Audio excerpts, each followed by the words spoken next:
Good evening, everyone. Oh, just give us a mic there. I forgot all about me mic there. Good evening, everyone. Welcome to Ireland Live for Tuesday, the 11th of February, 2025. A lot to talk about now in the coming hour. Like, you know what I mean? We had the two councillors walking out of the chambers last night and being voted down 40 or 38 to 12 or something like that. We play them videos in a while. I also have Alan Crowhan coming on here from Coolock Says No, and he has taken out an injunction case against Town being the whole. He'll come on in the next few minutes and he'll tell you all about it and give us an update of how the case has gone thus far. So yeah, and I'm just looking around here, you know what I mean, of what's going on in the last couple of days, and the way the media are spinning this, and it's just, oh my God, honestly, it really is bad. Like, you know what I mean? It's like there was 3 stabbings. There was a stabbing in Ballymun, not a stabbing, but a knife attack or whatever in Ballymun on Sunday at 2:30. 3 people got their throats cut on the same day at 3 o'clock in Stoneybatter, just standing at the doors.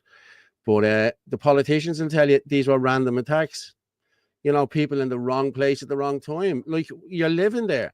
That's your home. That's your house. Like, how is it a wrong time to be in your home? Like, this guy came along and just started stabbing people. Like, you know what I mean? It beggars belief. Like, you know what I mean? It really does. Beggars belief. But and then we had another one then on Sunday night at about 8:30 on Sunday night. A load of guys fighting with knives on Eden Quay. You know, and then we had yesterday morning in Cork, a girl attacked by a guy with a knife. You know, come on. Like, we've been speaking about this for, Jesus Christ, 2 years. Like, when this all kicked off, like, it was once every 2 weeks, as I said last week. And then as it gradually got worse and worse and more was coming in, it was twice a week, 3 times a week. Then it was every day. Now it's 3 times a day. You know what I mean? You hear something. There's bombs going off. There's, you know, it's just crazy, man. You know what I mean? It really, really is. Like, you know what I mean? I'll wait till I get a few more in there just to, how are you, Ruth? How are you, lads? How are you, Paul? How are you down, Ryan? How's things? Good. Mickey Tip, how are you, lads? Ryan, Paul Science was trying to contact you on messages today. Sorry, buddy, up to my tonsils in it. This place is, listen, it's hard work trying to save a country, but I'm being honest with you. But I will get in contact with you tomorrow. Don't you worry. But your home is your castle. Yeah, exactly. Your home is your castle. Because, like, these 3 guys, like, Jesus Christ, you can see this. Like, we showed it the other night, like, you know what I mean, on the thing, you know what I mean, on the column. But it was just crazy, like, you know what I mean, crazy. Just let me have a look here and see. Hang on. And yeah, today of all days, let me just share this screen. Jesus Christ, this is crazy. There you go. Gardaí are continuing to investigate. Look, Gardaí continuing to investigate County Clare school email threats. Gardaí are continuing to investigate a number of schools, a security threat issued to a number of schools in County Clare early this morning, which caused many to close, which also caused anxiety and fear among pupils, parents and teachers. An email threatening violence and perpetrating to come from a certain individual with an address in a county. He gave his address and Jesus Christ. The message was widely circulating on social media and among parents and pupils' WhatsApp groups earlier. From their initial inquiries, Gardaí said they are satisfied that no credible threat existed. As a result, there is no ongoing risk to the public. However, their inquiries are continuing into the incident, and they are investigating all the circumstances surrounding this communication, including whether a number of unknown parties had an involvement in this distribution. I'd say the far right are going to get blamed on this one. In relation to name and address posted on the Gardaí point out that no specific role can be attributed to anyone named or address in the communication which has been circulated. Like, let's have a look here. Where is it? There it is there. This was the WhatsApp. Sorry, let me move this over here. I'm at that messing that up, did I? Yeah, I did. Yeah, I did. Let me just get rid of that. Yeah, no, I messed that up. Sorry, my bad. I know what I did. I moved that one over there. Sorry. But yeah, I'll pull that up now in a minute. I'll stop that screen from sharing. But yeah, your man, it was circulated around on social media. I'll read it there now for you. I'll just share it again there. Sorry. What happens when you share this? It's just not that you care. So there it is there. Hello, my name is Evan O'Brien. I reside at 76 Gorton and Knoll, 6 Mile Bridge, County Clare, V9. Tomorrow I'm going to be carrying out one of the most prolific attacks in Irish history. I will be armed with multiple firearms. I have placed items around every school and has been included in this email. I will be targeting each and every school and I will be successful in my plan. I just wanted to let you know I'll be sending a copy of my manifesto and all. Come on. Like, Jesus Christ, that's just ridiculous. Like, it's just ridiculous. Yeah, just bear with me there. But I'm gonna talk about Crown Paints for the next few minutes, okay? And I'm gonna bring up Alan Crogan here now at the minute. Hello, Alan. How are you, buddy? How are you, Paul? What's the story? How are you keeping? All good, mate. All good. That's right out. Just talking there about the attacks and what's gone on in the last few days. Like, what's your take on that? Yeah, well, everybody knows, even the dog in the street knows that the mainstream media are covering for the government and the narrative. And if you go back to the days when a British soldier was shot dead by the Provisional IRA, it was soldier murdered in the headlines. And if an IRA man was shot dead, it was terrorist shot dead. So the same tactics still apply today in relation when it comes to foreign nationals coming into this country. They don't even say they're from they're foreign nationals or where they're from or anything to do like that. And the same when that Algerian stabbed the 3 children and the carer to try to get more kids. And it was actually a Dublin guy from Summerhill who was living in Wicklow who happened to be up with his 14-year-old daughter on his birthday, who attacked the guy, who disarmed him and let him in the pool of his own blood. And the second person to arrive was a woman in her 60s who picked up the knife and threw it into the middle of the road. And then the little Brazilian comes along on his moped and hits him with the helmet when he's on the ground. And the media launches onto him and he gets 750,000 in the GoFundMe. And where does he go? Back to Brazil. Adios, amigos. I'm out of here. And then comes back to running the local elections. I know, yeah, that didn't work out too well for him, so they sent him back home. Sorry, Al, just a girl in Galway was attacked in Galway, attempted to cut her throat. This is just coming in live here now as we're talking. So, yeah, if anyone has any more info on that or any more pictures or videos, not pictures or videos, but just it's something to verify it, and then we can keep going with. But to say the thing is, with non-Christians, if you like, people who are strict Muslims, if you like, if you go back right to the days of the Knights Templars, the 1066, when the Knights Templars fought against Saladin, and the Templars were always the first to go in to protect the Christians on the pilgrimage to the Holy Sepulchre Church in Jerusalem. The Lord was crucified, and the Knights Templars used to protect them. And they invented the first banking system, the first importing and exporting companies around the world. They owned tracts of land all around the world, and they won 11 major battles against these Muslims, these strict Islamic Muslims. You know what I mean? Who believe in Akbar and Muhammad. Do you know what I mean? Do we need to bring back the Templars, do you think?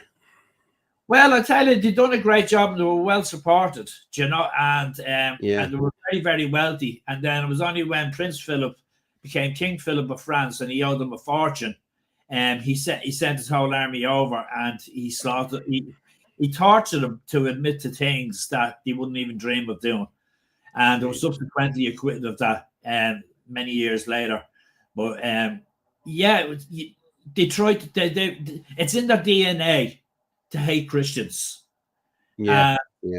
And when you see them coming into this country from the likes of Syria, Algeria, Morocco, and Afghanistan, and places like that, with no ID, no passport, nothing like that, and the large majority of them are all males.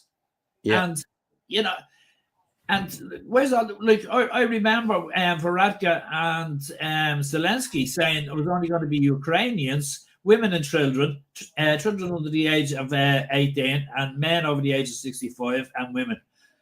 I don't see many women and children coming in. All I see is all these from the Middle East coming into the country, and they're causing nothing but trouble. And it's in their nature, it's in their culture to use Sharia law. And like, you look at those 3 gay lads down in Sligo, one was castrated and 2 were beheaded.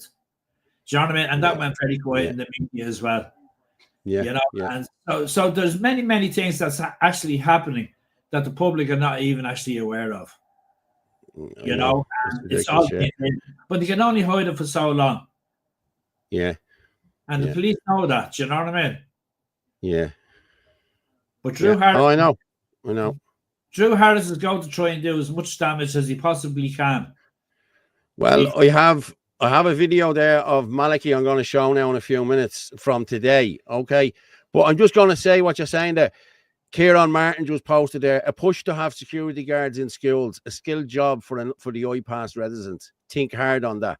That is very true. Because nearly all of them are security guards now at the minute. And I was told 2 years ago when these were coming in hand over fist that a certain security firm here, 13 of them were passed out. They couldn't even speak English. They were given their passes, and some of the lads kicked up.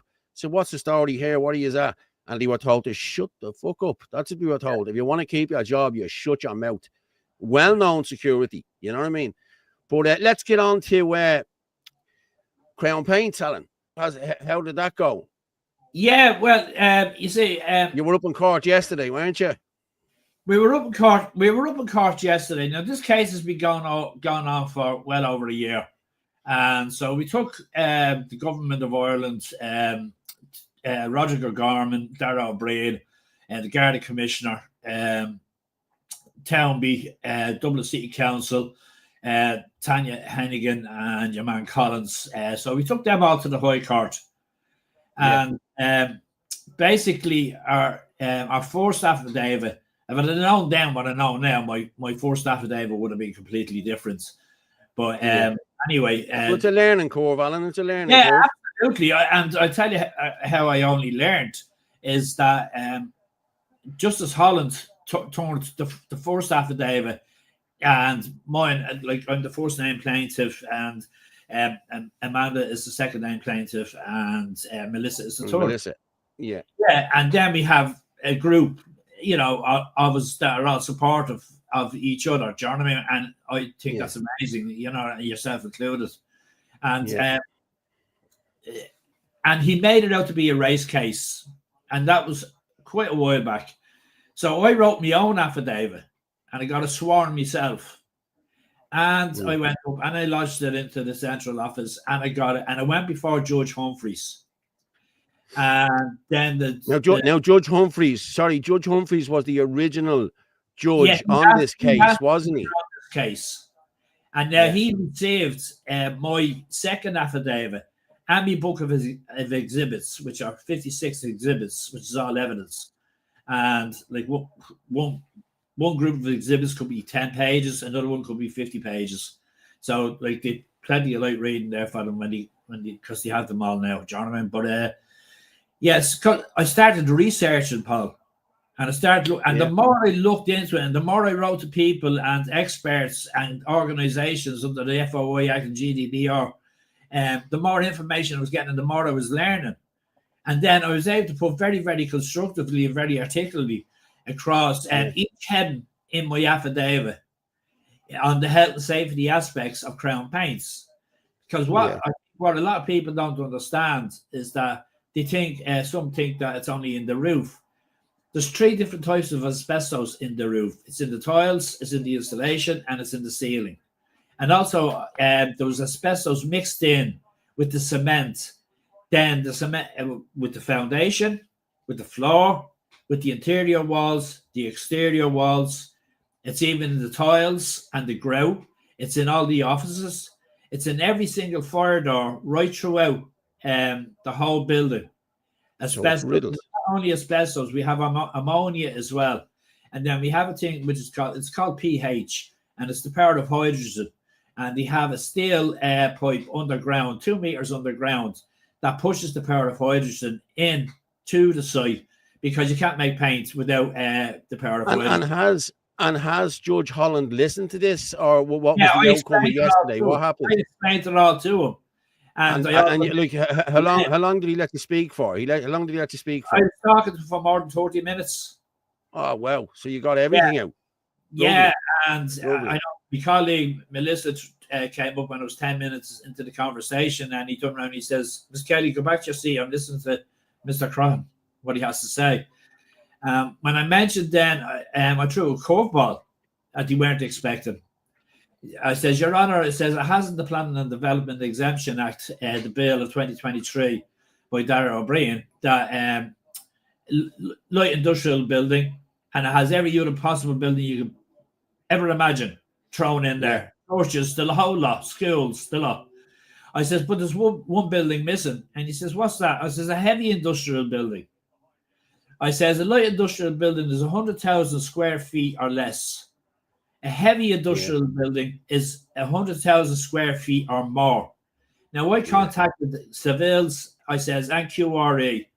I says, and I have undeniable evidence that the whole site of Crown Paints is 108,733 square feet. So therefore, it categorizes as a heavy industrial building, and therefore it's not in the Planning and Development Exemption Act. So that's a legal technicality, and the case on that basis alone can be thrown out of court. Now, to be honest with you, Paul, I don't want that case thrown out on a legal technicality. Do you know what I mean? I want that case thrown out because of the danger to health. The dangers, exactly. And I said this to Judge Holland. I says, because he asked me, he says, why are you taking this case, Mr. Croghan? I says, I'll tell you why I'm taking this case, Your Honour. I says, if Stalin, Mao, and Hitler were alive, you wouldn't put them in there. I says, the whole place is riddled with 4 hazardous substances, materials that cause cancer in the lungs, brain damage, and the molecules are 0.0.1. They're tiny, you can't see them. And if you swallow them, it takes between 15 to 30 years before you realize you have cancer. So there could have been anybody who, and you're supposed to register if you're working in a building that's supposed to register with the World Health Organization, that you're working in a building with asbestos. Now, the people that's been working in that building for as long, because they start building in 1960 and they finished it in 1961. So it's a pre-63 building. And for people who don't understand what a pre-63 building is that they can't deface it at all.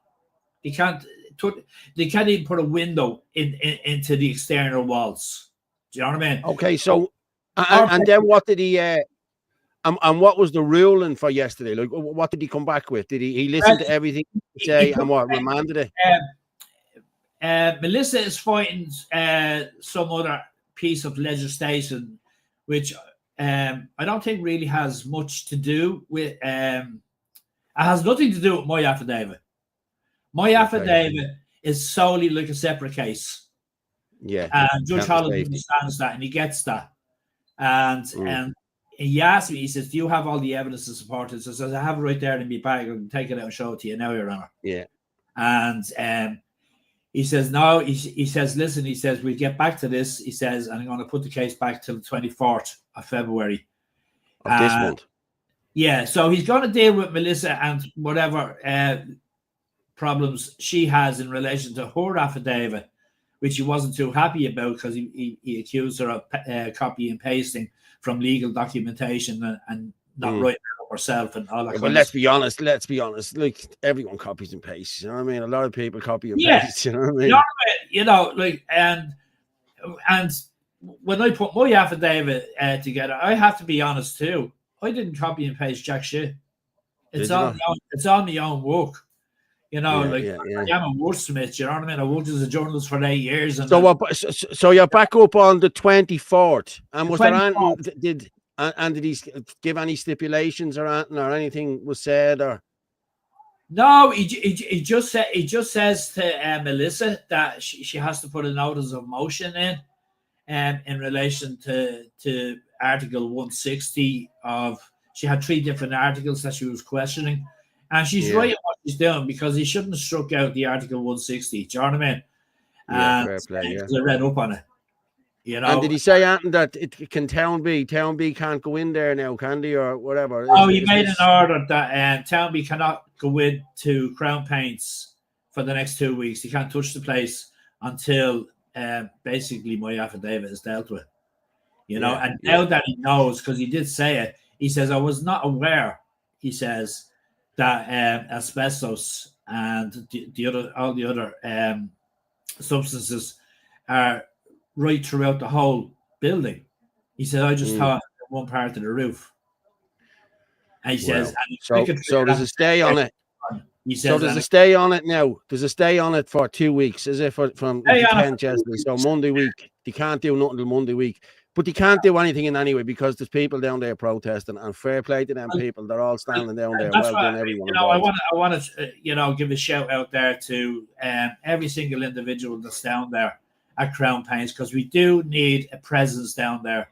Because if there's not a presence down there, people passing by in cars will think that it's finished, that it's over. Yeah, it's not there. But when you have a presence there, and people with a tricolor or whatever, passerbys know, or drive-bys know, that it's still there, despite the mainstream media not covering it. Someone else is asking, who's the multimillionaire who owns Crown Paints? Is he the one living in Monaco? Yes. What's your man's name? Yeah, that's it. What's his name? He showed off his new Jeep and everything else. Yeah, I seen him, an electric Jeep. He gobshot it. He owns it, so he's leased it to Collins, and Collins got 38 million off the government.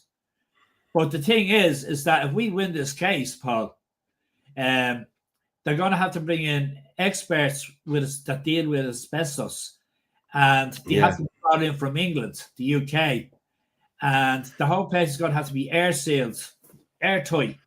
Well, I was given word. I was sent word today. This is no messing, and there's a big retail outlet over the west side of the county, over the west side of Dublin, and they're riddled with asbestos in the roof as well.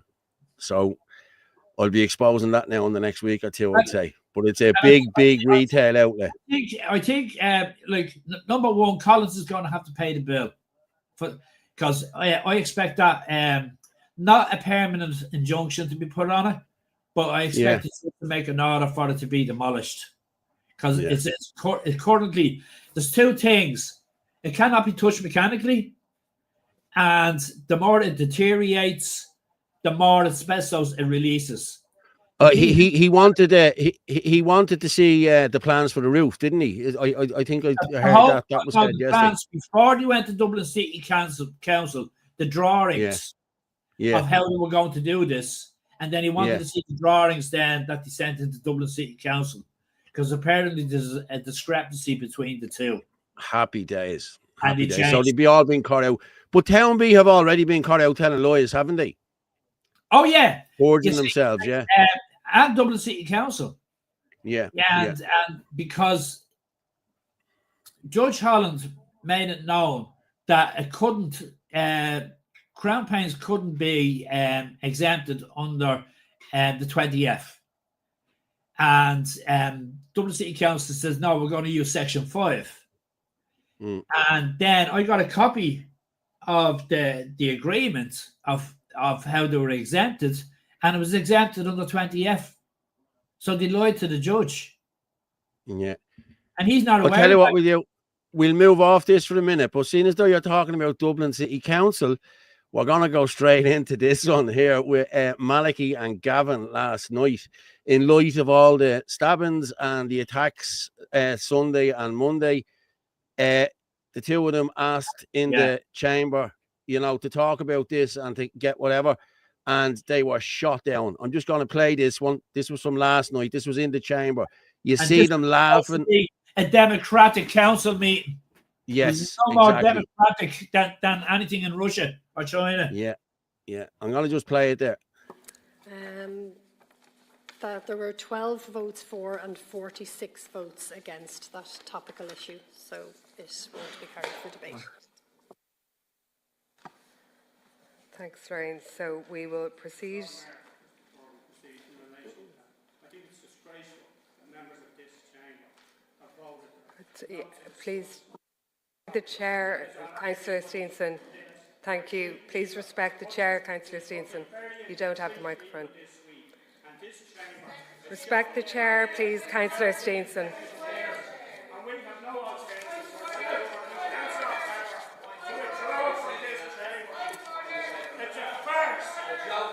Good night. Wait for following the next conference. The only jokes you two say. Yeah, shame on this. Run away from the point. Shame on this.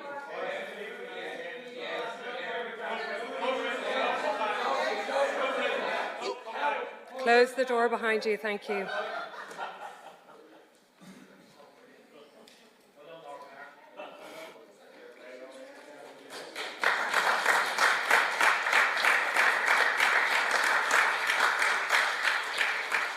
Point of order, Lord Mayor. You've done a good job already. Well done.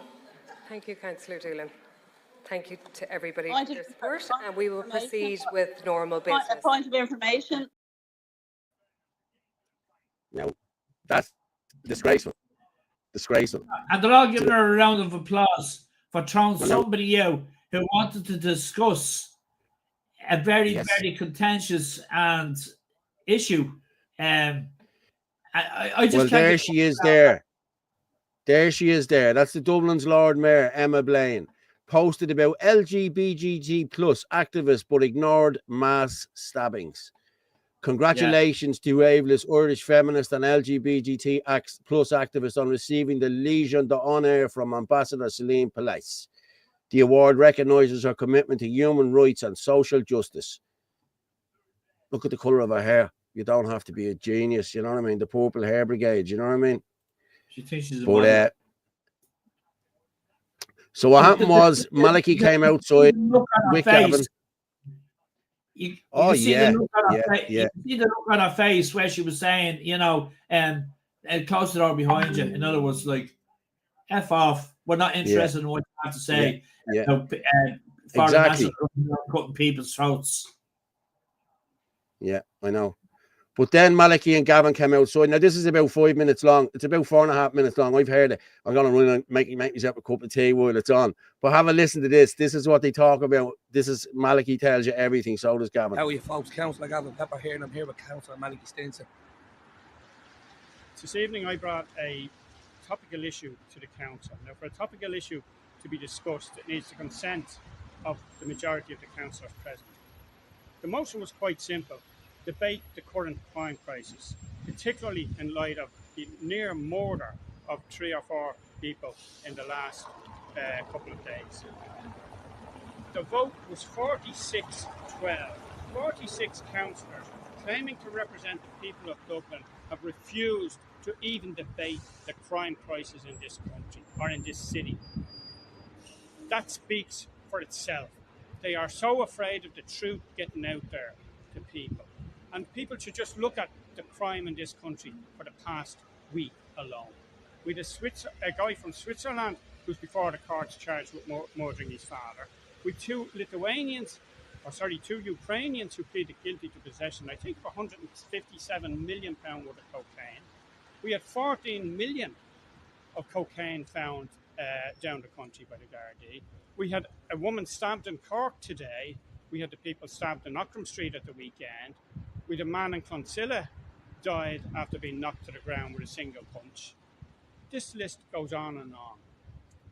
Just over a year ago, a man, I'm not sure what nationality he was, we think he was Lithuanian, blew himself up in a hostel in Green Street with what the state described as a very elaborate IED. That's an improvised explosive device. There has been no discussion about what he was going to do with that or where he got it. Was he going to go down Henry Street and just let it ride? Remember, not so long ago, a guy who was refused asylum in this country drove a car at speed into Henry Street, injuring another number of people. But Dublin City Council tonight has said, we don't care about the victims of crime in this country. We don't care about the crime crisis that is in every town and village of this country. They said, we're not going to debate it. We're not even going to discuss it. So their platitudes and their statements, which all could have been written by the one press officer over the weekend, show them exactly what they are. And let me pick out of those statements Labour TD Sherlock's statement, where she said that this was a random attack, that the people were just in the wrong place at the wrong time. Well, surely to God, somebody standing in their own doorway is not in the wrong place at the wrong time. And if that's the political attitude of those that rule us, then we're in for very dangerous times. And it just reminds me of the murder of Anthony Campbell by a drugs gang. We were told that he was in the wrong place at the wrong time. When he was doing what all young people should do, he was training to be a plumber, he was doing his job. But of course, that doesn't matter to the political and establishment and NGO class in this country. It's an absolute disgrace. There was also an incident in Ballymun where the Gardaí attended knife crime as well.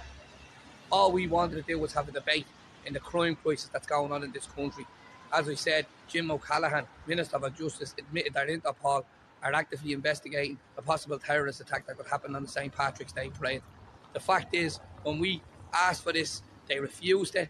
And as we walked out, particular parties like Sinn Féin, People for Profit, tried to make smarmy comments. We call them the cowards that they are. And then they had a round of applause when we were gone. So they are practically celebrating the fact that they didn't have to talk about the incidents that are happening in this country at the moment. And that's shocking and shameful. And also in the last week, from my own part of the constituency, we saw a man who was caught with child porn.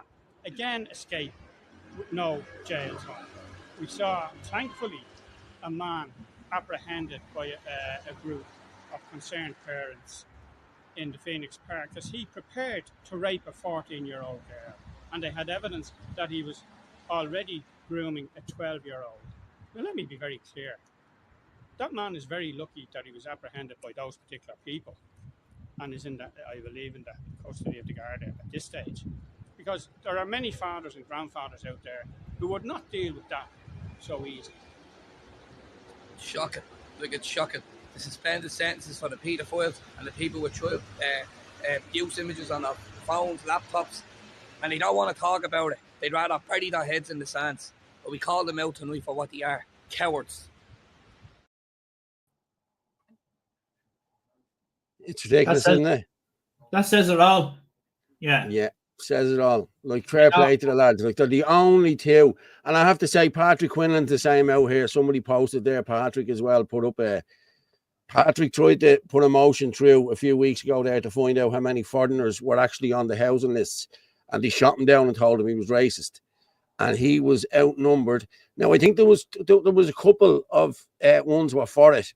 And then I think Ain 2, your man said Ain 2, and your woman goes, yeah, and nay, or whatever. And he said, but it says here, Ain 2, one of the lads, Ain 2, he's from up here, Jerry. Listen, a lovely guy, the whole lot, but listen, if you're gonna, you should stick to your guns, like, you know what I mean? That's it. You're towing the party line, it's bullshit, you know what I mean? Like, he agreed with it, he wanted to know as well, but then when push came to shove, Patrick was outnumbered 28 to 1, you know, so it's not very fair, like, you know what I mean? Come on, you know what I mean? It really isn't, you know what I mean? And it's geared to get them people in, the yes men in, you know, so I'm going to be honest, I wouldn't be a yes man now, to be honest with you. It's, Henry Grattan had a book named after traders that allowed the acts of union. We need a new book. Well, listen, there'll be a lot of people in that book, you know what I mean? Fair play to Gavin and Malachy. Everyone with common sense is behind them, and they are. And like, yeah, I feel sorry for Malachy. I'm not saying I feel sorry for Malachy. Malachy was robbed. Like, Gerard Hutch coming into that running in there, that just ruined. Like, out of all the councillors or all the people that was running, Malachy Steenson was a shoe-in. I don't care. I don't care what anyone says. And this was all disrupted just for, yeah, I'm being honest, like, you know what I mean? They didn't want the likes of Malachy Stevenson getting in there, or Gavin Pepper, for that matter. You know what I mean? Even if they had to let one of us get in, it was a voice, you know what I mean? Shout, shout, shout, you know what I mean? They might shout you down, but you have to get airtime. You still have to get airtime once you're the TD, you know what I mean? So they don't want that, you know what I mean? It's ridiculous. No, they knew, in my opinion, you know what I mean? Many disagree with me, but in my opinion, Paul, I believe Jared Hutch was brought in to the mix for the city centre vote, which he knows that, like, I was out at the polling station in Coolock doing my vote, and a fella walks in with a bubble jacket, the hood up, you know. He says, "Can you vote for the monk in here?" I says, "No, his polling station is in town." "Oh, then I'm not voting." And off he walks. And so that's the sort of mentality. And Jerry Hutch knows full well, do you know what I mean? By coming home from Lanzarote, getting out in bail, and coming home and basically fucking up the city centre vote to prevent Malachy from getting in. Because the government knew, the powers that be within government, within the halls of power, know full well that Malachy would have swept the floor there big time and would have got in. But with the introduction of Jerry Hutch, he took away a lot of his votes. Yeah, a lot of them. I'm going to just play Malachy from today there, because I'm at the sending it on to them there, him and Gavin, to see if they want to come in. So I'm just going to play Malachy there from today. This was from today. Sorry, Chair, just in relation to that motion, I don't think it's sufficient to write to McMenamon. We met them a number of months ago. We met Senior Gardaí, the Central Area Committee. We need to get Harris in before he wanders off into the sunset to answer these questions. Under Drew Harris, crime in this city has escalated, and right throughout the country. And we come in here and we get a meeting with Senior Gardaí and we get facts and figures and we get nonsense from them, a PR exercise. Nothing changes. How many meetings have there been with this committee in particular over the years with Senior Gardaí where we're told the very same thing and nothing changes? And, well, we commend the Gardaí and the emergency services for what they did on Sunday. It was reactive to what had happened already, where a guy attacked people in their homes where they should be at their safest, and nothing done about it. There's open, we discussed this at every meeting, open drug dealing right across this city. And we had the Minister for Justice, the newly appointed Minister for Justice, said that this man who carried out, or who's alleged to have carried out this attack, let me finish, Chair, was not known to Gardaí. That was a lie. The man, as we know now, was on bail for serious drug dealing charges. No, he was on bail for serious drug dealing charges. Look, we're not opening up discussion on this. Well, in the no, you tried that last night and it didn't work. We're going to retain this. This is the issue that people up and down this city are discussing every day. They're afraid of their lives, not now alone to go out on the streets, but to stand in their own homes. We are moving on now to the next motion. No, it was a blatant lie, and I want to hear from the Fianna Fáil representatives on this council. When the Minister for Justice lied to the people of this city on Sunday when he said a man who was on bail for serious drug charges wasn't known to the Gardaí. Let us hear from Fianna Fáil and the government parties in relation to that. A man on serious drug charges, a man on bail for serious drug charges. There is no discussion. Sorry, I need... Thank you. Okay, we are moving on. The next motion is... No, sorry, we're not opening up discussion on this. That's the end of it. Councillor Stevenson, we are finished the discussion. There is no more discussion. We're finished. We are finished the discussion. Sorry. No. Do you know what? What's the point in having a motion if you're not going to discuss it? Do you know what I mean? There's nothing democratic about those council meetings whatsoever. You bring up a motion, you talk about it, you discuss it, and you get people, like you said, from Fianna Fáil and Fianna Gael, who are councillors there, to respond to that. And not only that, and Helen McEntee served him with a deportation order in 2022. Why wasn't he deported? If he had been deported, none of those people's throats would have been cut. Yeah, exactly. Would have been caught with thousands and thousands of euros worth of ecstasy. Yeah, exactly. I'm just going to present this here now. This is what RTE ran with. You know, this is what RTE went with. A 29-year-old man has been charged in connection with a knife attack in Stoneybatter. Gabriel Ferreira Monteros Velarades, with an address in Broadstone Avenue, appeared before Dublin District Court charged with 4 offences. He was charged with 2 counts of assault causing harm, along with possession of a box-cutting knife and possession of a scissors under the Firearms and Offences Weapons Act. He is accused of assaulting one man in Oxmanstown Road in Dublin 7 and assaulting another man on nearby Niles Street on Sunday, February 9th. Mr. Valverdes is also accused of having scissors which had a blade and was sharply pointed on Manor Place. On the same date, on Mortar Road, he is charged with having a box cutters with the hard blade for sharply pointed.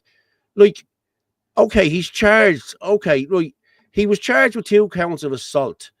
You know what I mean? That's attempted murder, mate. I don't give a shit. You took the words right out of my mouth.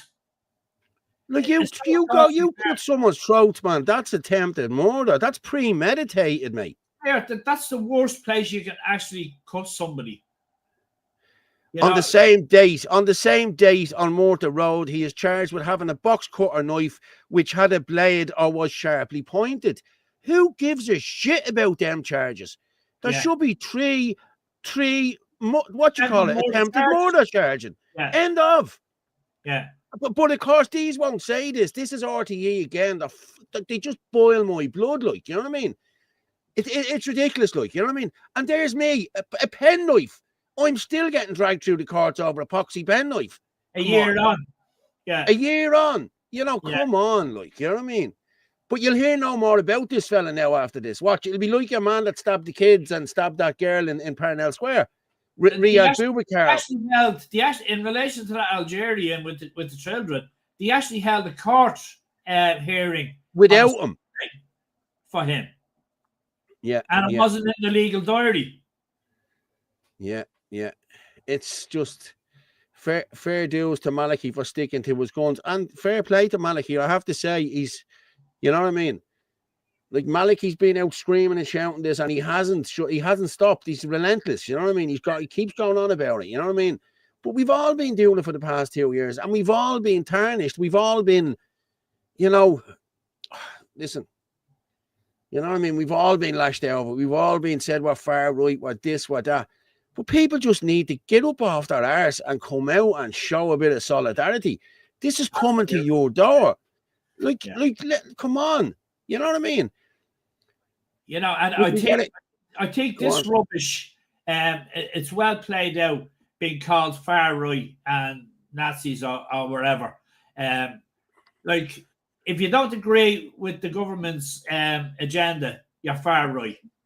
And the people who are staying behind closed doors and not coming out and supporting what is logically right, like the sexual indoctrination of children with the SPHE programs. They actually but you look at it, Alan. You look at it. This LGBTIQ shite. If you're not on board with this, you're far right. Listen, man. If you want to dress like a woman and walk around like a woman, go ahead and do that by all means. Don't expect me to call you a woman because you're not a woman. Yeah. Like, it goes against everything we've been taught as kids growing up. But biology 101. A man has a willy, a woman has a fanny. You know what I mean? Come on, end of. I'm not buying into it. And because we don't buy into that bullshit. I'm delighted with Trump saying, right, signing an executive order. There's only 2 genders, male and female. Exactly. He's banned all men, transsexuals, transvestites, or whatever you want to call them, from women's sports. Because I remember the boxing match, and there was a man, he was 6'2", against a 10 mixed race girl. And I was watching it, in the second round, he battered her. You know, because they're no good against the men. Hello, Orla. Hey, Orla. Hi, Alan. Hi, Paul. How are you? All right, good. How's things? How's things with you? Just having a bit of a debate there. Yeah, Just a because little what bit. follows Yeah, suit but like, in the come US on, you know what I is mean? going to follow suit in the EU. It always does. Yeah, it You has know? to. It has to. What Trump has done in America now is brilliant. And I Brilliant. believe he's a godsend. I believe he's a godsend. And I know for a fact that God walks through people. And he's certainly walking through Donald Trump. He's certainly walking through the likes of yourself. He's certainly walking through the likes of Maliki and, you know, all these people who were out for logical reasons. Like, it's insane to think that we have, 70-something genders written into the law. Half of the words she couldn't even articulate them. She couldn't even say them. But you look at your woman who went into Europe. What was her name? Miss 39 Genders. What was her name? Fina Gale, Regina. wasn't she? Regina. Regina 39 Genders. Yeah, that's her. Yeah. Like, that's how these people get on in life. They pretend, oh, yeah, I'll go along with this. Yeah, I got a great job over there. Hey, Amadon O'Riordan is the same. You know what I mean? Like, there's a video there. I'll probably show it in a few minutes. Or you mightn't. But where in 2012, he's talking about the migrants coming in and what happens with them. And you know what I mean? And we haven't got room and we haven't got this. And then all of a sudden in 2022, he's shouting everyone down saying, bring them in, refugees welcome. What did he get? Obviously, we know what he got. He's had to get a cushy number now in Europe. You know what I mean? That's what he got out of it. You know what I mean? For turning his back. You know what I mean? Paul, let me tell you this fact, because I obviously researched and I checked up on it. What's going on in Ukraine right now? It's only taken up 17% of that massive country. Okay? Yeah. And when the troubles were in the north against the Brits, 27% of Ireland was taken up with that. And we're only a small Western Christian country, as far as west as you can get us. And yet we have all these coming from Algiers and Morocco and Syria and Afghanistan, all males flooding into Ireland. Why?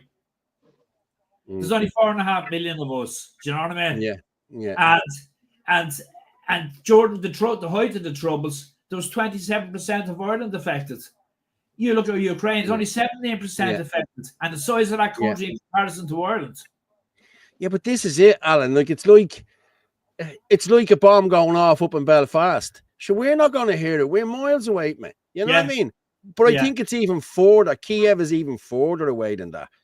Yeah, you know, like you said, what holidays to Kiev? I know. You can go away for a weekend. Yeah. Yeah. You know, it's Ukrainians anymore. And it was only supposed to be Ukrainians.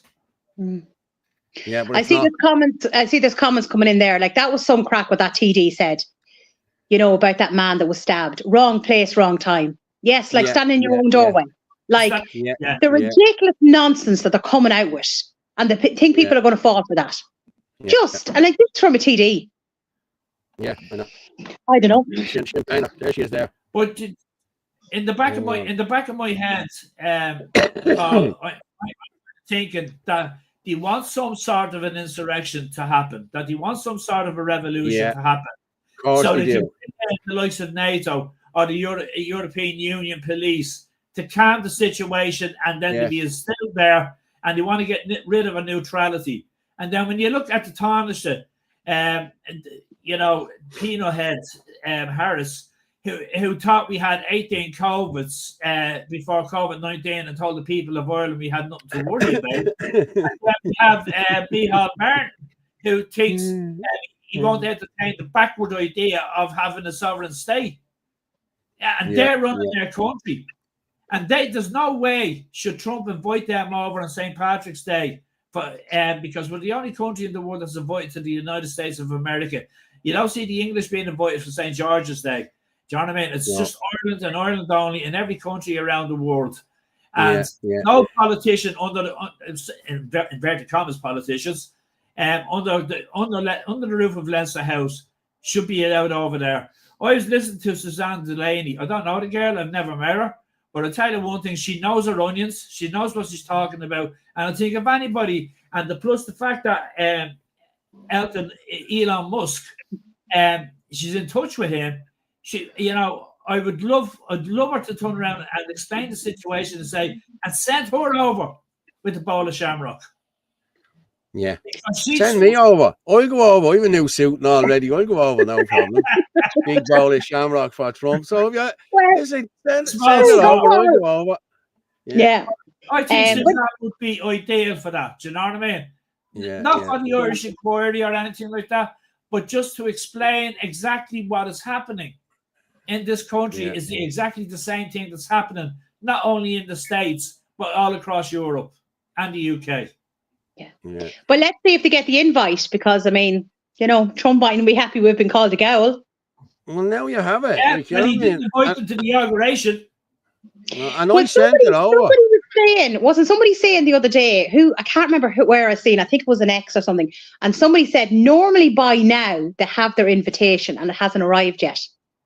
That was Pino Head Harris, Simple Simon.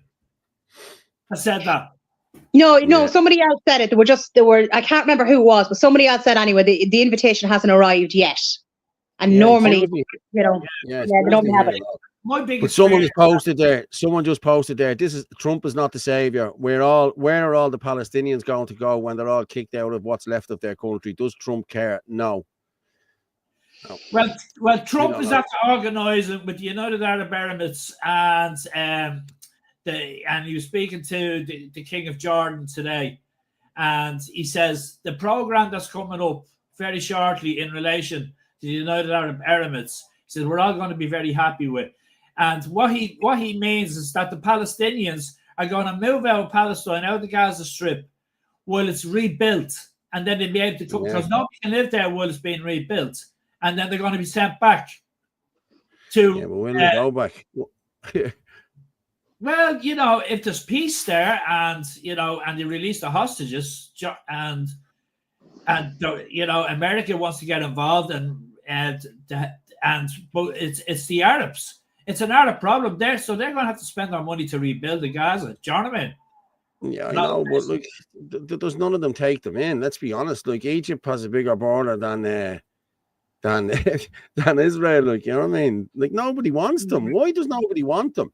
I'm not saying they're bad people or anything like that, but there must be a reason their own people won't take them. You know what I mean? Yeah. Come on. Yeah. And bear in mind, I've seen a few comments about this. All those people that were up and out of protest with their Palestinian flags and this, that, and the other, are they going to start taking these people into their homes? No, they won't. Are you having a giraffe? Should I building barracks now for them? You know what I mean? There we go. That would be lovely. Suzanne and Stephen together going over with the Shamrock. Fair play, yeah. I wouldn't begrudge them that. Also mentioned, no, definitely not. I would love to see Enoch Burke going over, because Trump is a fair believer in our Lord. Do you know what I mean? Yeah. And I think that will send a clear and concise message out to those shower of wasters in Leinster House. Opposition included. We have Liam Neeson there now. The guy there, Liam Neeson. Let Trump give them a dressing down in front of the world to show everyone the weasel, empty suit traitors that they are. Yes. Yeah. Trump is getting more vaccine concoctions, pushing out again, saying it's for cancer. Fuck that. Listen, I'm not getting any vaccines for anything. I don't need a vaccine for anything. I'm grand. You know what I mean?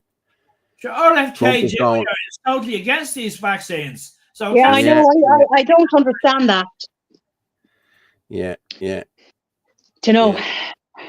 Well, actually, Robert F. Kennedy has come out and stated it's not that he's against all shots, right?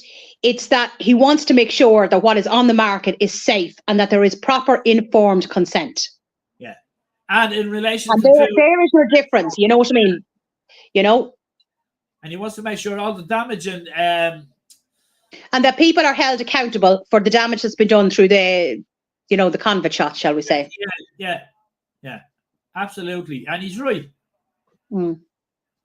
Yeah, King of Jordan is making a press release with Trump, and I know Egypt have a program in place, and they're about to release it.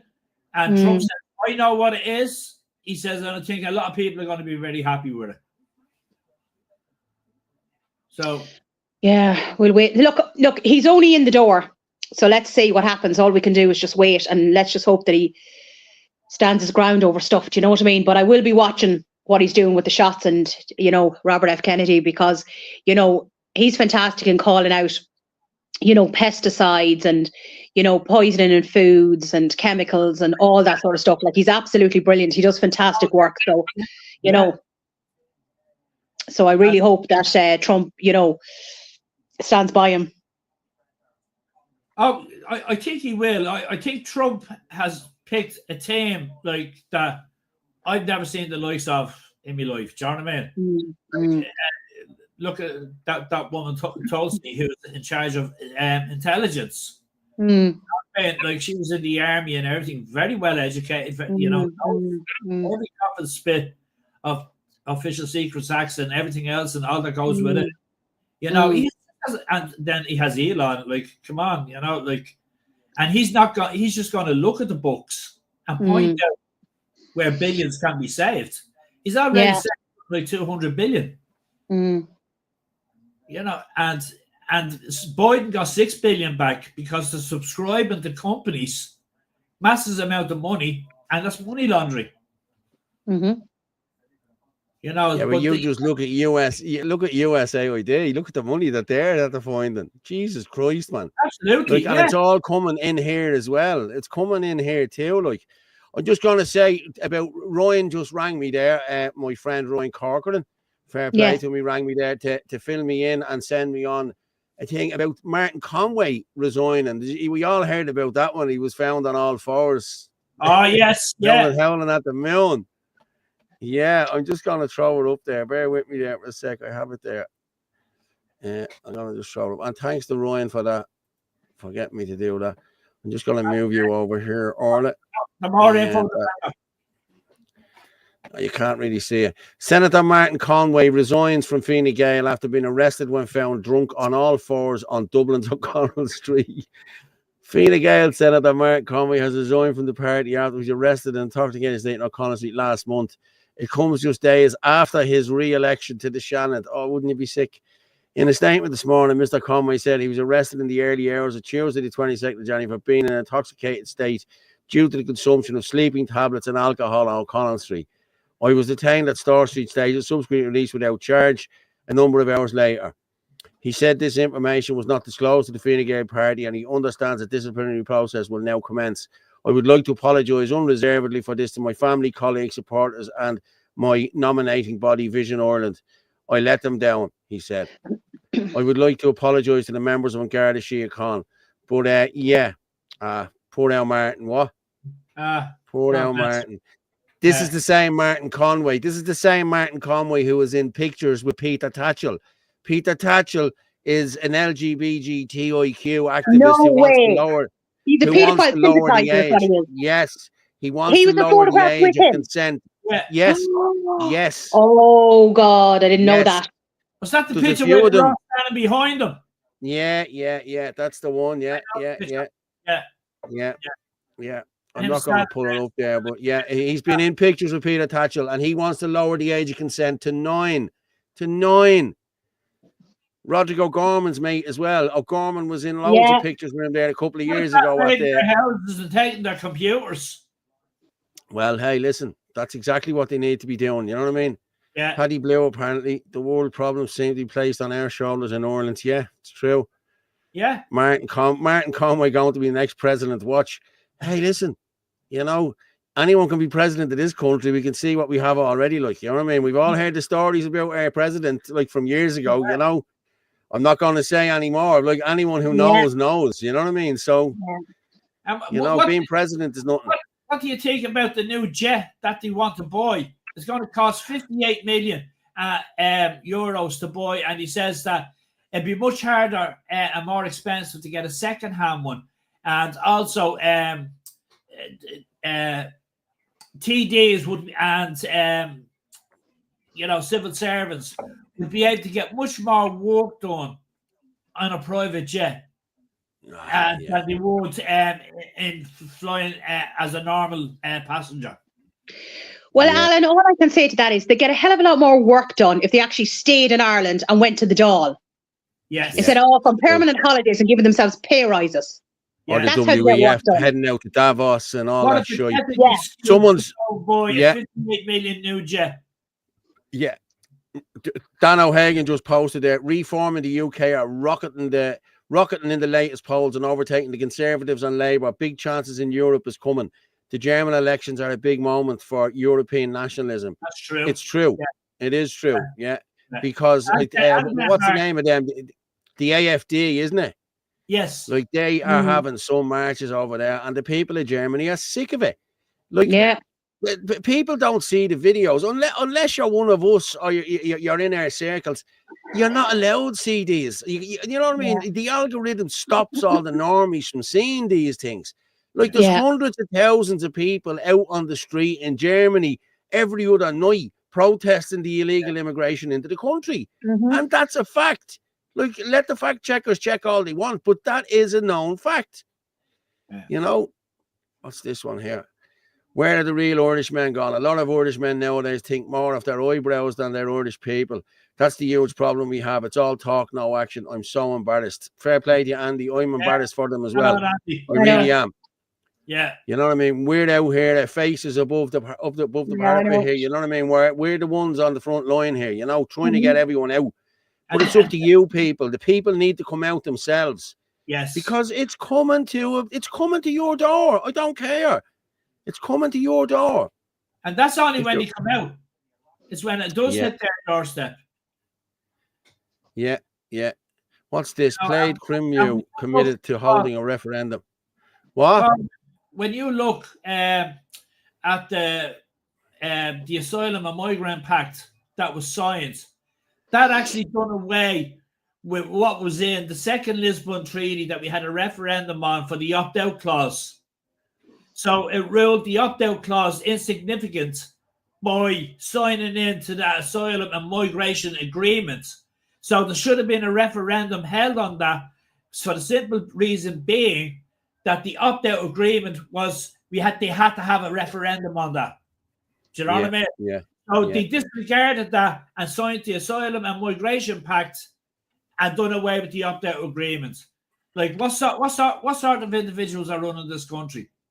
Well, Alan, they knew if a referendum was held that the answer would be no, and they knew that, and that's why they're not going to be holding a referendum. Yeah, yeah. You know?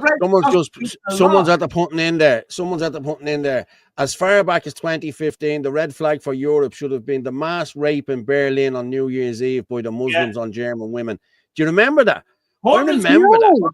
Women were being raped. Yes. No, what happened? A load of women were raped on New Year's Eve at 12 o'clock by a load of Muslims. It was a game for them. This was a big game. Oh my God! Loads of women. Yeah, Jesus. Hundreds of women just being raped by a load of Muslims in Cologne. I never heard about that. Oh yeah. Oh yeah. Jesus, yeah. That's well known.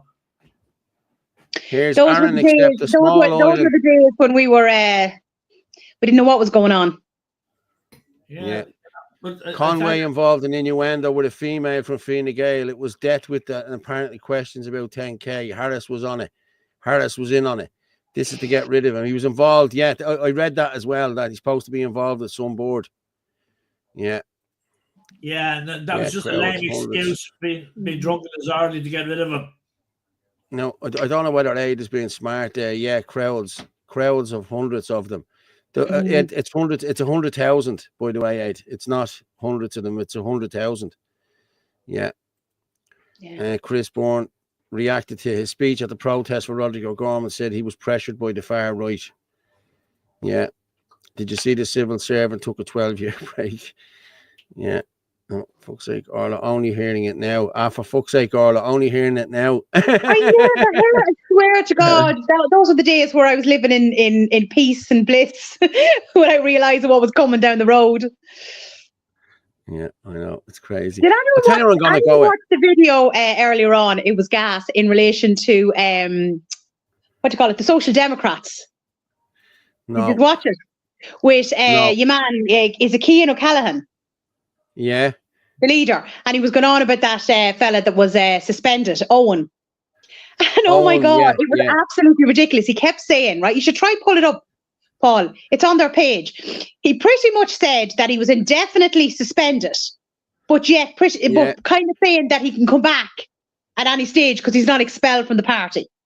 Like it was, Wow. and he was asked so many times from the journalists. It's actually, you know, you should pull it up even just to watch just even a minute of it or so. It's, oh my God, like it's just, somebody sent it on to me and I was like, this is ridiculous. The Social Democrats? Yeah. Is it Cian O'Callaghan? Yeah. He was doing an interview. I think it's from today because somebody sent it on to me. It's on Twitter. Isn't he the leader while she's... Yeah, he's the leader. Well, the interview is absolutely ridiculous. Like, he couldn't answer the questions properly. But he kept, like, as in, you know, your man's indefinitely suspended, but yet he can still be a member and he can still come back. You know what I mean? Like, just talk about contradicting yourself. Yeah. You should be able to find it because I think, as I said, it should be only from today. But it's just, you know, like, what do you have to do in these political parties to actually be booted out for good? I'm just looking for it there. Keep yapping there for a minute. Do you know where he'll be next? Do you know where he'll be next week? He'll be in the Shannon. That's where he'll be next week. He'll get a job there. Yeah. I'm looking for it there. Don't worry, they all look after each other, you know? Yeah. But look at the ones that didn't get voted back in the general elections, and now they're in the Shannon. Yeah. Do you know? Yeah. Still not out in the cold. Still kept in. Yeah. Yeah. Yeah. And yet the Irish people sit by and allow it to happen. That's what is nothing else. Yeah. Yeah. Did you get it, Paul? No, I'm not finding that. I'm not finding that on the Twitter. Would it be under his Twitter? I can't remember. I only watched the video. I can't remember. So it would be under his, maybe. What's it, Cian O'Callaghan? Yeah, is that his name? Yeah. I was watching him speaking in the Dáil today. Yeah, that's there, but the other one's not. And then I put up a post. I did a video today and put up a post last night that there's a big area. It's a big restaurant where the Ukrainians have been taken out and IPAS is going in, right? And a bit like Coolock, there was issues in relation to building regulations and this, that, and the other, and that's why the Ukrainians were being moved out. But now it's okay for the IPAS to come in, which obviously makes so much sense. But anyway, there was a council meeting last night and it wasn't even discussed. And yet that's the big elephant in the room. And they were more worried about bringing in the brown bins. There you go. So we're going to have brown bins, but like, we'll not worry about what's happening over there. Yeah. Let's pretend that doesn't exist. Yeah. No. I mean, maybe we should be hiding in the brown bins. It might be safer in them. Like, this is where the priorities are. Do you know what I mean? Never mind about what's going on at this place where more modular homes have been dropped off. There's a huge, there's an area out the back with prefabs and all that we didn't even realise. Only somebody put up a drone. You see, it's like a big restaurant, Alan, right? And to the side you had the modular homes, right? But from the road you can't see, you know, what's behind, like what's in the field behind. And it wasn't until the drone went up you could see all these rows of prefabs. So like, there's going to be even more IPAS coming in than what was there with the Ukrainians. Yeah, I totally get it. And there was Collins, who owns Townby construction company. He was ready to go, good to go, without anything being cleared last March. Ready to move IPAS people in there, and the condition of that site. Yeah. But you know what gets me? Like, can people not think that something is strange when all the Ukrainians are being moved at the one time all over the country? It's not just one area; it's all over the country. They're being moved. Like, people should be saying that's suspicious. What's going on? And they're like military camps. Yeah, but look at Clonmel. Exactly. Look that's at exactly what they're like. Yeah. They're like military hidden behind, 20 feet walls and gates and what have you. And it's fucking lunacy. It really is. Excuse me, language, but like, like. Right, do you know what I'm going to go with here? I'm going to go. Do you know what I'm going to go with? I'm going to play the Git. Did I download the Git? No, I didn't. He played it. I loved it. Yeah. Yeah, we downloaded. Did you see what Dennis put up there? Who? Yeah. Dennis Brown Beans racist. Yeah. He's a racist now, father. Yeah. I can confirm the huge site on Glen Ellen Road, Swords, Fingal is a housing development, 500 houses, not iPass. Fair play. Yeah. By the way, for those interested, I can confirm the huge site on Glen Ellen Road, Swords, Fingal is a housing development of 500 houses, not iPass. You can bet your arse 300 and then we'll go to foreigners. You can bet your arse on it. Yeah. Here, But Alan, to answer your question about the bins, that would be an ecumenical matter. Mousy Wright said a few months ago they were looking at the Chivers building in Coolock. I don't know how accurate that claim is, to be honest. Okay, we know about the Chivers building in Coolock, don't we, Alan? That's going to be apartments or something, isn't it? It's zone 10, so they can put whatever they like there. Yeah, but is there not plans for apartments or something in it? I heard there was, but I didn't see anything officially in writing or anything like that. So, I've seen it a few times on TikTok. Not TikTok, because I'm not on TikTok. And Claire Kelly there, and Parnell's. Well, now Parnell's I'd say Parnell's will be. That'll be a camp. Yeah, that'll be a camp. They'll have all the pictures. Parnell's is a club here in Coolock. It's a what? A GAA club, a big GAA club. Oh, right, okay. The Dublin goalkeeper plays for all the pitches are owned by the priest in Chanel College. Yeah. He just doesn't own the actual building. But the building, it has like a big function room and everything in it. You know, like, it's like I was in it a good few times. And thank you. Yeah. The people that were walking there were robbing the place, but blind. No wonder they went under. Yeah. Well, they went from 2020 a year. Why would a GAA place be used? Sure, like that's going to be used for because it's gone into liquidation. It's gone. It's at the going under. It's gone. Okay. Liquidated. Yeah. Paul, I just want to put a shout out there as well that anybody living anywhere within 2 kilometers of Crown Paints, that if any member of their family has cancer or any member of their family passed away from cancer, that the thing to go to the doctor to look for is called mesostosis, and that would tell you that it was asbestos that got them the cancer, because that's what doctors don't look for is a thing called mesostosis, as that can be traced in your blood, but asbestos can't be traced in your blood, but mesostosis can. So if any families, hopefully not, around the 2 kilometer circle, do you know what I mean, of Crown Paints, family members have cancer that came on between 15 to 30 years, go and get themselves checked for mesostosis, because then they got it from the asbestos. Mm-hmm. If you walked in it, you know. And also, if you walked in Crown Paints, Paul, and you came home, and I was talking to you, it's beyond your clothes and in your hair, and I can get it. That's a fact. You're making me cough just talking about it. That, do you know what I mean? And they can actually start suing the government for compensation. I'm not saying money is going to solve anything, but at the end of the day, it'll give them a hard time and start spending money on themselves. Exactly. But if they knew what was going on and they knew that was a danger, do you know what I mean? We'd say with walls or the roofs or whatever, or the roof or whatever been damaged or anything like that, or moved or whatever, you know what I mean, demolished, whatever. Like, they're responsible, like, to the public, like warnings need to go out and the whole lot, like, you know what I mean? If they're trying to hide everything away and people end up getting cancer, then they are responsible.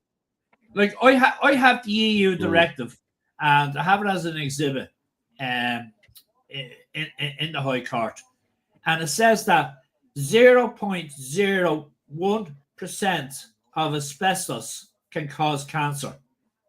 Now, that molecule is so tiny you wouldn't even see it, you just breathe it in. And 15 years later, you find you've been diagnosed with cancer, and you say, where the fuck did that come from?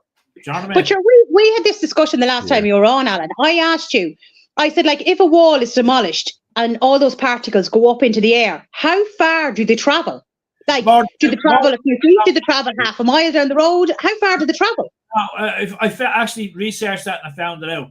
It can travel more than 2 kilometers, and if there's a strong wind, it'll go further. My God. And you can't see, it's not visible to the naked eye, and you can breathe it in. Like, you think even 2 kilometers, how many houses is that going through? Sure, it's only a 5-minute walk to the Green Castle Parade from Crown Paints. Yeah. It's absolutely scandalous. It's crazy. You know, that building has to be demolished. I'm just going to go. And everything. Has to be. But as I said, I know a building over at Clondalkin. Yeah, a big retail outlet. But I'm going to go with, I'm going to just play Gear here for a minute. We'll finish up in the next few minutes, but I'm just going to go with Gear here. Right, this is just... The Journal Fact Check. Yesterday's attack in Stoneybatter provided the latest opportunity for racist social media users and fake news outlets who routinely pounce on any report of a violent incident in Ireland to spread unfounded claims before the full details have emerged. Let's fact check the fact checkers, shall we? This won't take too long at all. Anti-immigration agitators constantly claim that immigrants, including asylum seekers, are unvetted. They hardly ever say what they mean by this. 85% of asylum seekers arrive at Dublin Airport without identity documents. Why would somebody en route to the country destroy their documentation, unless they had something to hide? And that's a crime in itself. But we know nothing about these people. We don't know what their past is. It's self-explanatory, really. The asylum process itself is a form of vetting because it assesses a person's claim for international protection. People who arrive in Ireland from outside the European Union need to apply for visas to do so, another form of vetting. Yet Peter Dubé, a man wanted for a treble murder in Zimbabwe, was living at the Red Cow. And fingerprint of Cork prison inmate matches 27 different names across England and France. There's many more cases, but let's move on. Far-right anti-immigration activist and former election candidate Derek Bly said in a post on X today, the Irish government imported a homeless South American man who yesterday specifically targeted Irish people to stab. The use of the word imported echoes the ethno-nationalist Great Replacement conspiracy theory. Conspiracy theory? Anyone can go to UN.org, to the Population Division Department of Economic and Social Affairs, and download their 177-page document on replacement migration. They make no secret of their plans. They must be leaving the best of the fact check till last. X-users also spread false information about the number of victims, which was 3. One of those X-users was Dublin City Councillor Gavin Pepper, who replied to an RTE article and said 4 people stabbed and this is the RTE statement, you are a disgrace. Pepper later replied saying, update, it was 3 people who was attacked. Oh no, somebody said 4 people instead of 3. I sure do wonder where they got that information. Oh no, sorry. The Irish Times, Conor Gallagher, the crimes correspondent. 4 people believed to have been stabbed in attack in Stoneybatter, Dublin. Fact check that. He's a class act. I love watching it because he backs everything. So do I. Yeah, he's amazing. He really is. Yeah. I have to say. But what was I going to say? Yeah, listen, everything he has there, everything he's talking about, he's at the catching the ball out again. And he does it every day. Every day he knocks it out of the park. He's brilliant, I have to say. There's no need for me to go doing any investigative journalism or anything here because he does it for me. I just need to play it. And he knocks it out of the park every day. Paul, if you look around at the amount of people, you know, that concerned parents and stuff like that, and the people within all these in different counties right throughout Ireland, and the talents and the gifts that some individuals have is immense. You know, it's true.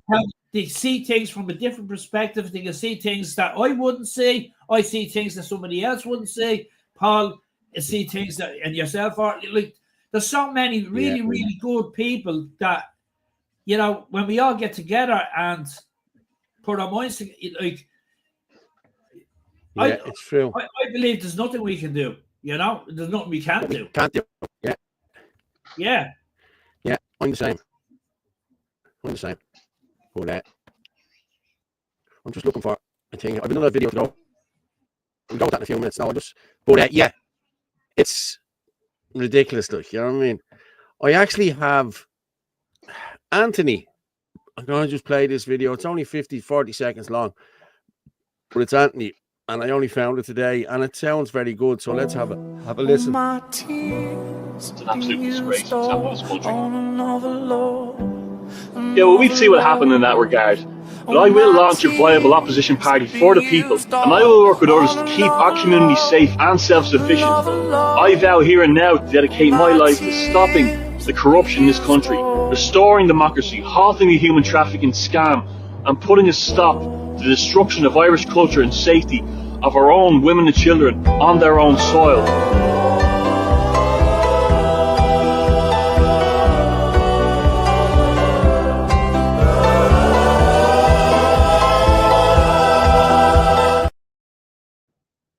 You know what? That's a beautiful, very sad video.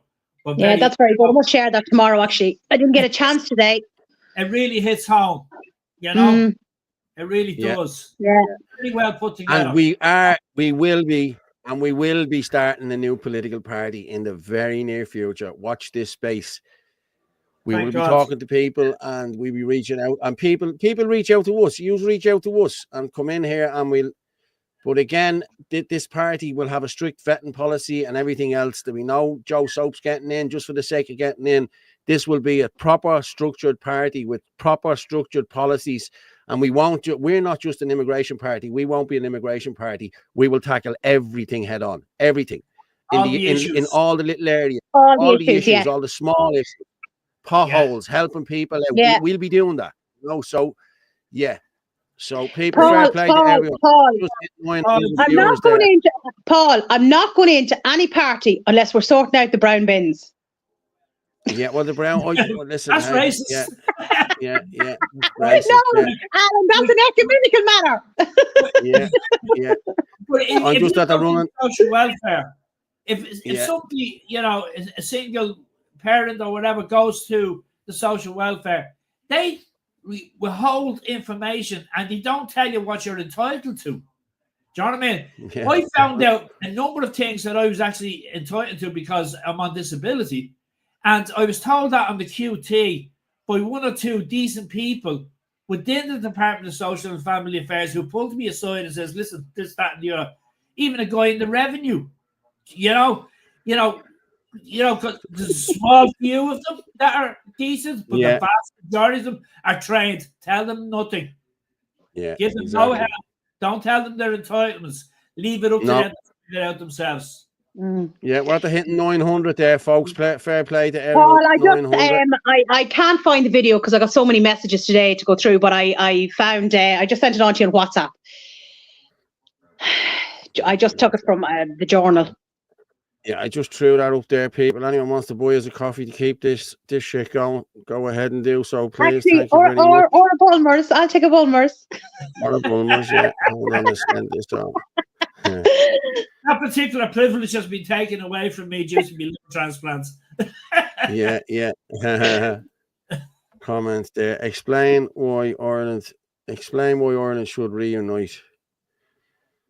Because we need to take back this country. Dart Fitzy on the Millennium Falcon. Is he blind and deaf? Yeah, people need to take personal responsibility and find out why they are entitled to themselves. Okay. Tell us nothing. Hi, Padda. I'm sure you'll be in now in a minute. As and Orla, how our cats are. Yeah, I'm sure you will. But, sorry, banners. Get rid of that banner there for a minute. Yeah. Am I gonna listen? We're nearly finished up here now. Have we anything else to put in there? Oh, I have one more video clip, that I want to play in the next few minutes. But anything else you want to talk about, anyone? Yeah, dump the Eurovision. Dump the Eurovision. Well, Alan, do you know what we were talking about doing? Doing our own Eurovision night here on this. We can bring in 10 different people from around the country. You can play a guitar and sing and do what you want to do, and we'll vote on it here. You know what I mean? We get a voting system. So listen, just for a bit of crack, like, you know what I mean? Yeah, well, Anthony will do it anyway. To sing. Yeah, I'm gonna be honest. Myself and Anita Ward spoke about it last year, just in a text. You know what I mean? I said that's a great idea, but we never went through with it. So I think this year we will go through with it. You know, that'd be brilliant. Yeah. I'm just gonna play a video from Fatima. What you call her? Fatima Gunning. Gunning, isn't it? Yeah. Yeah. She's really, yeah, she's fantastic. Yeah, she's brilliant. Yeah, if you read the news, you've probably noticed how many people caught in possession of child sex abuse material in this country receive suspended prison sentences. Just last week, a 22-year-old man who sent and exchanged 13 videos of child sex abuse material avoided jail when Judge Martin Nolan gave him a 2-year sentence suspended for 2 years. Last year, ex-Department of Justice official Niall Colgan also avoided jail after he was found in possession of child sex abuse material, some of which depicted prepubescent children. In Colgan's case, one sample video in his possession featured a 13-year-old girl masturbating with what appeared to be curling tongs. A second video depicted a boy under the age of 10 engaging in sexual acts with a female. The list of cases is long, and to many Irish people highly disturbing. So why is it that our judiciary often hand people who take pleasure in the sexual abuse of children suspended sentences? Part of the answer can be found in a 2006 case called DPP versus Loving. An American immigrant, Carl Loving, had been found in possession of 783 images of child sex abuse. As Gript previously reported, this case set legal precedent, which means Irish judges are obliged to consider suspended sentences when an individual found in possession of child sex abuse material is a first-time offender. There's nothing stopping lawmakers in this country from introducing mandatory prison sentences for those caught in possession of child sex abuse material. It seems like it's just not a matter of priority for Irish legislators. For more content like this, subscribe to Gript.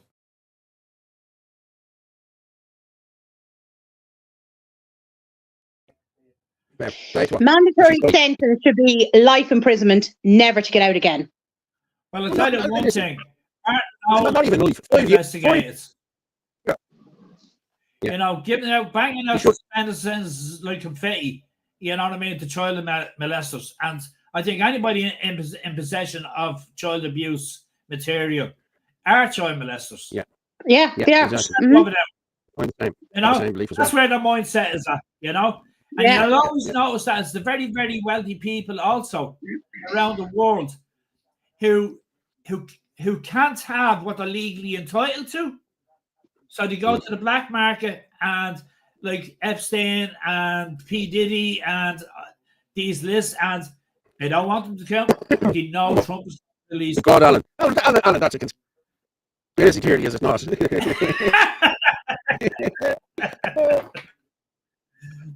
Yeah. But this is what I can't understand is how Judge Nolan is getting away with it time and time and time again with suspended sentences. Like, he has to be answerable to somebody. Like, and then remember I said on the show the other day about there was a Judge Connolly. He seemed to be doing the same thing. So he's another one to keep an eye on. Well, another suspended sentence. That's what she's talking about. That's what she's talking about. But that there's a precedent being set for this. But like if there's no deterrent. I know. Well, I think your man got arrested.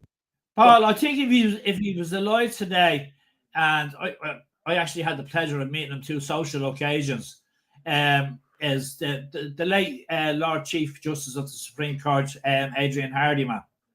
Now he's as high as it can possibly go, and if he saw the likes of this going on, it was a Jesuit priest who educated him, who introduced him to him, and we met twice. But like that man wouldn't have put up with this, what Judge Nolan was doing. Yeah, without a shadow of a doubt, you know. Yeah. It's disgraceful. Like, it is disgraceful. Yeah. It is. But he should be, as I said, he should be answerable to somebody. I don't care whether he's a judge or not. He should be answerable to somebody. Absolutely. And he's not doing his job. Yeah. Like, he's putting out these predators again, and there is no word for them, only predators. And he's putting them out. And then he's saying, oh, they're unlikely to re-offend again. That's nonsense. They're paedophiles. Of course they're going to reoffend again. They can't help themselves. No, Do you know what I mean? There's a Father, look. post that just came up there that people have been sent to prison for no TV license. Yeah, I know. Yeah, Paul, you're going very crackly again. Heather's right. Is that better there now? Yes, yeah, you're fine now. It's kind of coming in and out. It comes and goes. I think it happened about 3 or 4 times. Yeah. Thanks, Pada, but it seems to be all right now. Paul, your microphone is Donald Duck's. How's that? Is that better there now, people? No, you're fine now. You're fine now. Perfect. Yeah. It's coming, as I said, it's coming in and out. Yeah, it's like myself. Fix your mic, Paul, is cracking. Yeah. But I think I've one more video to show, okay, for the Patriots of Era for the Ross Lair, okay. Happy and days. It's 3 minutes long. It's a good video. It was put together. But again, people, I'll ask you again. Ross Lair on the 22nd of February, Ross Lair Ferryport, Europort. Please get down there. But most of all, the people of Ross Lair and surrounding areas need to get down there too. So I'm going to play this and we'll come back and we'll... You're going down, Paul. Nationalist Alliance 2025. Mission Statement. We, the Patriots of Era, united in an alliance across activism, politics, media and legal sectors to secure the future of our nation. Our justification for direct action is rooted in the undeniable reality that our voices have been ignored, our people have been betrayed, and our homeland is being reshaped without our consent.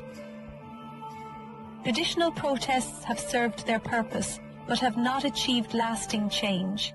We recognize that strength comes not just from numbers, but from organization, strategy, and persistence.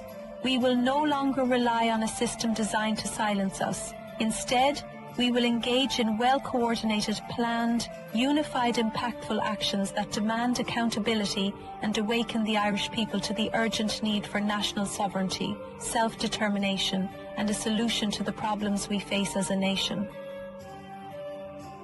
Our objectives. Immigration. The people of Ireland were never given a say. This breaches Article 6 of our Constitution. We demand a referendum. Housing and homelessness, government inaction and pointless spend in the NGO sector have heightened the crisis. The Irish must be prioritised for housing and all other support. Heritage and cultures, our Christian values and ancient heritage are under attack. We will defend them. Freedom and sovereignty. We stand against government overreach, coercion and manipulation, whether through unjust laws, forced evictions, economic control or vaccines. We will fight on all fronts, on the streets, in the courts, in the council chambers and through alternative media. A call to councillors and future candidates. The Nationalist Alliance is seeking elected councillors and potential future candidates who are willing to stand with us in full support of our mission. We are not here to win votes for any political figure, but to invite those with integrity and patriotism to support us in our endeavours. In return, those who prove themselves as true representatives of the Irish people will have the backing and support of a growing nationalist movement that demands real change. This is not about any individual, but about the survival of our nation. ERA is ours to protect. Hashtag Patriots of ERA.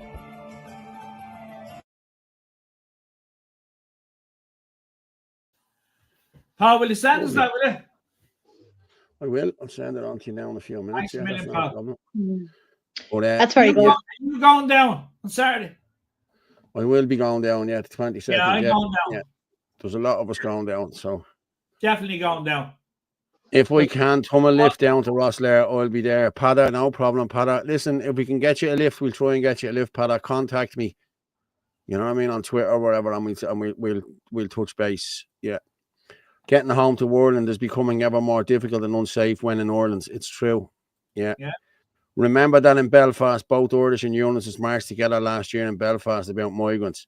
It affects both sides of the border. We had a 1922 Free State Constitution. We had power.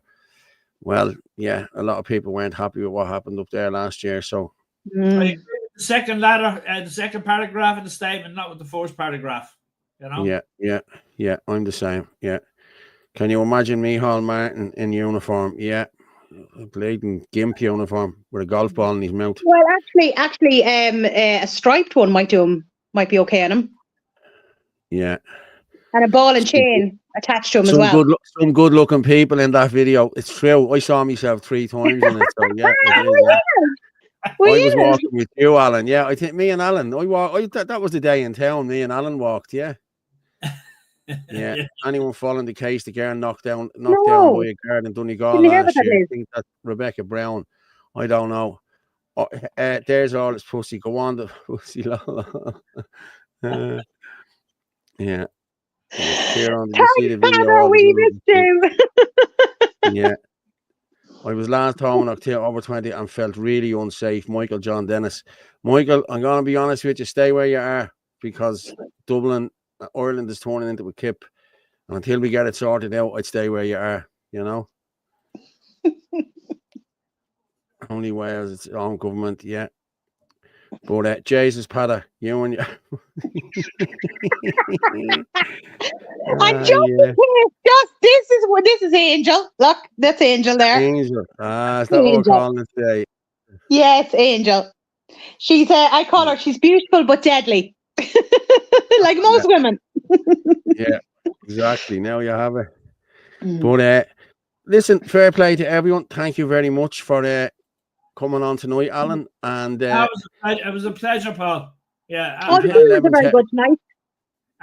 We've hit 1100, which is good. What the state of the case is and where we're at in relation to the High Court case. And, you know, I'm very, very optimistic about it. And we 2 different grounds on why they can't put anybody in there. And, you know, I have that in the bag. I have all the factual evidence. I have everything. So, I'm feeling really optimistic that we'll win this case without a doubt. You know. Fair play to you, Al. Thanks to all the people turning up there outside Crown. You know, in all kinds of weather. Do you know what I mean? And because we need that, we definitely need people outside the Crown and to show that this war is still going on, because that's it. And no matter what, in every single building in this country, you will always find, if you research enough, that there's a legal technicality, there's a legal issue there that you can, in your defense, in your favor, that you will find if you dig deep enough, you'll find it. You'll find something. Alan, fair play to you for coming on. I'm going to drop you down into the room there for a minute. I'll finish up and then I'll be down to talk to you. I'll bring you back up. God bless you, pal. Cheers, Alan. Thank you very much, my friend. Cheers. Hold on now. I'm going to make it myself too big there. Sorry. Better add myself again. Sorry, Orla. That was me there. I got that all wrong. Yeah, Paul, we have a descendant of a lion. Oh, he's like Face Off. Look, he has a half a black face and half another face. No, she's a girl. That's what I said. Beautiful but deadly.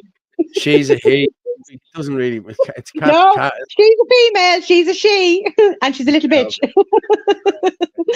Listen, fair play to you. Thanks very much, Orla, for coming on again tonight, and I'll chat to you in a minute.